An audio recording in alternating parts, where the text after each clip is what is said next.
Thanks for joining us this Monday morning. There is some relief for Melburnians stuck in lockdown this morning as more than 500,000 children return to the classroom. But not such good news for shops, cafes and restaurants, as Daniel Andrews warns the roadmap out will be delayed, even as Treasurer Josh Frydenberg warns him not to delay. To discuss, I'm joined by Northern Territory Senator Malarndirri McCarthy. Malarndirri, what are your thoughts on this one? Is the Premier right to hold firm on how quickly it all happens?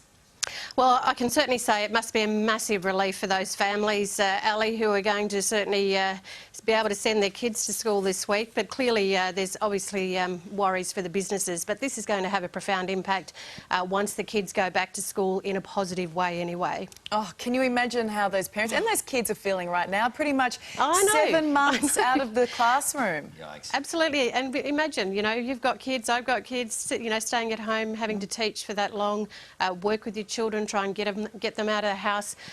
You know, parents must be just doing cartwheels, really happy to be able to see their kids, and also the kids themselves are obviously needing to interact and socialise again, obviously safely, but yeah. We heard from the Treasurer, Josh Frydenberg, yesterday. He was quite critical of Daniel Andrews, saying just hurry up, just reopen. We know when he announced his budget last week that a lot of the figures that we heard are based on Victoria opening October 19. Is he right to get involved here, and should Daniel Andrews be listening? Oh, look, you know, there's no doubt Premier Andrews would probably be the first person who'd want to do all those things, Ali, but unlike the rest of us, he's got the responsibility of all Victorians, and he's the one who's got to try and get it right. So I think it certainly doesn't help, and I think I've said this throughout the pandemic, it doesn't help the commentary from the sidelines, but I do understand that things are getting quite critical in terms of making sure the Australian economy as a whole starts to really chug up again and get moving. So look, maybe he doesn't listen to the Treasurer on this one, sure, but shouldn't he be listening to his own businesses? They are fed up. He's got class actions, they're pending. It's getting really nasty. Look, he is listening. Premier Andrews is listening to as many people as he can, but ultimately the decisions that he makes is based on the advice that he's receiving that none of us are receiving. So I think we have to trust that he's nearly got that state right through this. OK, we're joined now by Eddie Maguire, who's just joined the conversation. Mate, we're talking about your home city of Melbourne. How do you think they're all faring, and is Daniel Andrews right to delay reopening on October 19? G'day, Ali. Well, it depends who you ask about whether it's right to delay or not, that's for sure. And look, I'm speaking every day, obviously, to my family back in Melbourne. I'm up here on the Gold Coast at the Star and covering the football and everything else that's been going on. I had to bring the shows up here for like Hot Seat to be able to get them going. But my son goes back to school today. He's doing Year 12. It's been a really tough year for all the kids at school, but particularly the Year 12s have missed such a pivotal year, basically, having to stay at home and do things. So it's been really hard. Everyone understands that. Now, I suppose the good news is, speaking to some high-level people yesterday, is that they are going to start opening up a little bit, even though the numbers aren't going to get to where they wanted them to be, but they're going to be close enough. And I think everybody is looking now to New South Wales and saying, well, they're sort of managing it, even though the numbers have kicked a little bit. How do you do that? But the whole world's asking that question. They're shutting down Paris again. My friends in New York are saying it looks like they're heading to close down again there. The schools are being shut, and they're heading into winter. It's going to be a terrible situation. So I don't think anyone's got the answer. I mean, today in Harvard University, 3 eminent professors have come and said lockdown's not the way to go. I don't think anyone really knows, but it probably is the right way to go to suppress it, because they won't open the borders. I know what it's like up here in Queensland. They still look at Victoria, look at those numbers and say, until those numbers get down, we're not opening up. And we need, as a country, for the internal borders to open, because other than maybe a bubble with Japan and New Zealand in the next 12 months, we're not going to see much else, are we? Well, that is why Scott Morrison is up in Queensland in the moment. He wants those borders to reopen. And we saw, of course, those pictures of him yesterday on board a tank as he joined the campaign trail.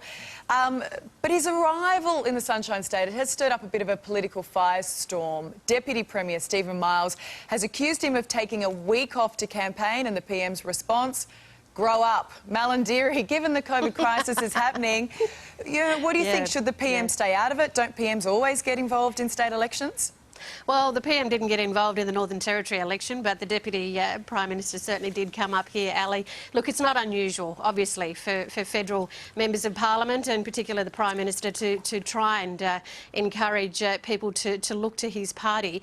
But I do think it's a bit of an unnecessary blow in terms of saying grow up. I mean, if he's going to make a comment just on that, and I think it was a fair comment by the Deputy Premier of Queensland to make, but I think what we need to hear is some consistency. We saw some really sexist remarks by other parties over the weekend in Queensland. Is the Prime Minister going to step into that and urge people to grow up in that instance? I'd be interested to hear if he does. I tell you what, though, he could potentially swing this election because Deb Frecklington has got no airtime at all during the COVID crisis. So, you know, he can only help, I would assume. I'm not too sure. I think, you know, we've really hit hard on the fact that the budget missed out for women, Ali, and I think the commentary, especially if you look again at social media, the commentary is that Deb Frecklington is just standing in the background and the Prime Minister's doing all the talking, and I'm not quite sure if that's actually going to work out well for her in the long run.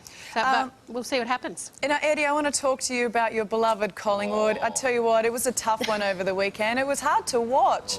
It was a disastrous loss to Geelong, and I know that there was a tweet we saw of you online that someone took, which was, and you couldn't have looked more unhappy, and who can blame you? What happened?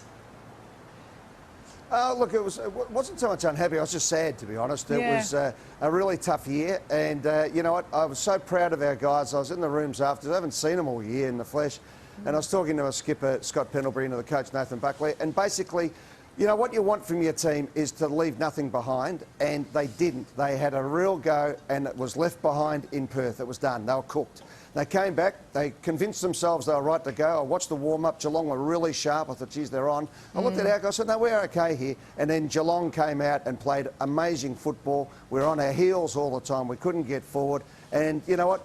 It was one of those things, as disappointed as I was, they had nothing more to give. And when I looked into their eyes after the game, Ali, and looked at these guys who have given everything, and they just had nothing left, and the four best teams in the competition are through to the preliminary final, and we fell short. And that's what you want to do in sport. You want to measure yourself against the best and give it everything you've got. And if there's just no harm in defeat in that situation, as Theodore Roosevelt said, so that you're not with those cold and timid souls who know neither victory nor defeat. So we knew defeat, or we knew victory the week before. We've got something to build upon, OK? And that's what sport and life is all about. It's not the size of the dog in the fight, it's the size of the fight and the dog. I just want to stand up! So stand up, OK? Well said, Don't drop your head. there, Eddie. Stand Well up. said. Do not drop your head. Have a go. And in 2021, beware the wounded magpie. Woo! Eddie's on fire. Well, commiserations, Eddie. But I must say I was really happy to see Richmond do well, and we're still hoping that they'll get in. But can I just say, Ali, just on the AFL more broadly, and Eddie, you know, I just think it's been fantastic that you guys have been able to relocate and play. Like, you know, life across Australia has been difficult for everyone, but to be able to see our sporting team still give it a go. So, you know, hats off to every single player and their families for being able to support the rest of us country being able to see it. Hear, hear. Well said. And Eddie, good luck. I know Millionaire Hot Seat tonight, the first episode, filmed in Queensland, goes to air. All good? Yeah, absolutely. It's going to be fantastic. And the Queenslanders did very well. They've taken a fair bit of money out, so you and Carl might be up for a pay cut because there's not much money to go around. But no, it is sensational.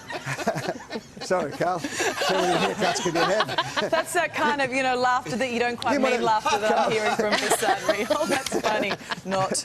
All right. Carl, you might have to move to Melbourne, mate. You can't get a haircut in Melbourne, so you should come down there, mate. I don't need one. All right, guys. Hey, look, thanks for joining us this morning. Can I just... Yep. Yeah. Yeah, Good on Eddie? you, guys. Cheers. All right.